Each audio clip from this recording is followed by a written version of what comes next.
안녕하세요, 여러분. 노인 건강 전문 유창현입니다. 오늘 이렇게 건강 이야기를 나눌 수 있게 되어 정말 반갑습니다. 여러분 혹시 이런 경험 있으신가요? 손자가 할아버지, 할머니 하면서 안기려고 달려오는데 괜히 몸을 살짝 뒤로 빼신 적이 있을 겁니다. 이런 경우 대부분은 혹시 내 입에서 냄새가 나면 어쩌지 하는 걱정 때문입니다. 저도 진료실에서 어르신들이 말씀하실 때 손으로 입을 가리고 조심스럽게 말씀하시는 걸 자주 봅니다. 마트에서 점원에게 말을 걸었다가도 내 입냄새 때문에 싫어하지 않을까 싶어 그냥 발길을 돌리신 분도 계실 거예요. 이렇게 입냄새는 많은 어르신들이 혼자 속으로 걱정하는 문제입니다. 그런데 걱정만 한다고 해결되지 않지요. 그래서 오늘은 입냄새가 왜 생기는지, 그리고 어떻게 관리하면 되는지 차근차근 알려드리려고 합니다. 여러분이 조금만 실천하시면 훨씬 자신 있게 웃고 말씀하실 수 있을 거예요. 나이가 들면 왜 입냄새가 더 신경 쓰일까요? 젊었을 때는 침도 잘 나오고 치아도 튼튼해서 뭐든 잘 씹을 수 있었습니다. 그런데 나이가 들면서 치아가 빠지기도 하고 잇몸이 약해지기도 하고 침도 예전처럼 충분히 나오지 않게 됩니다. 사실 침은 우리 입안에서 청소부 같은 역할을 합니다. 음식 찌꺼기를 씻어내고 세균을 없애주죠. 그런데 침이 줄어들면 청소부가 일을 제대로 못하니까 세균들이 신나서 활동을 하게 됩니다. 그 결과가 바로 불쾌한 냄새입니다. 저희 환자 중 한 분도 이런 경우였어요. 경로당에 나가면 친구들이 자꾸 한 발짝씩 멀리 앉는 것 같아 속상하셨답니다. 처음엔 코로나 때문이라고 생각하셨는데 사실은 틀니 관리가 잘 안 되어 냄새가 심했던 거예요.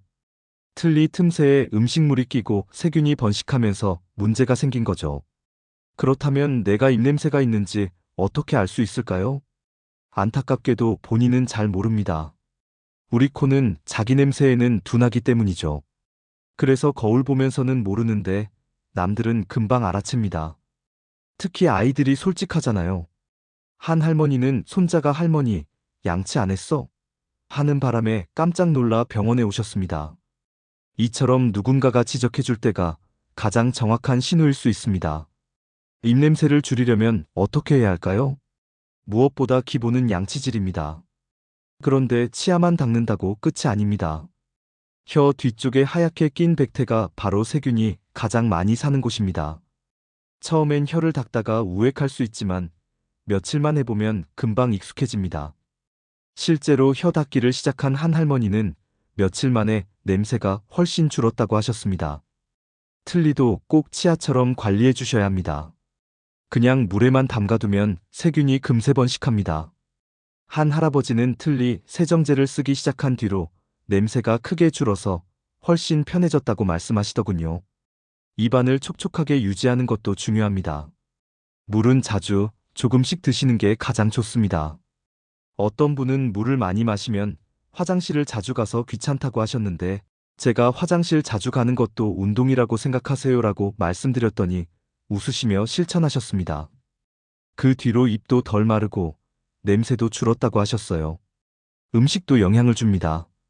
마늘, 양파, 커피, 단 음식은 냄새를 심하게 만들지만 사과나 당근은 씹는 과정에서 치아를 닦아주는 효과가 있고 요거트와 녹차도 도움이 됩니다.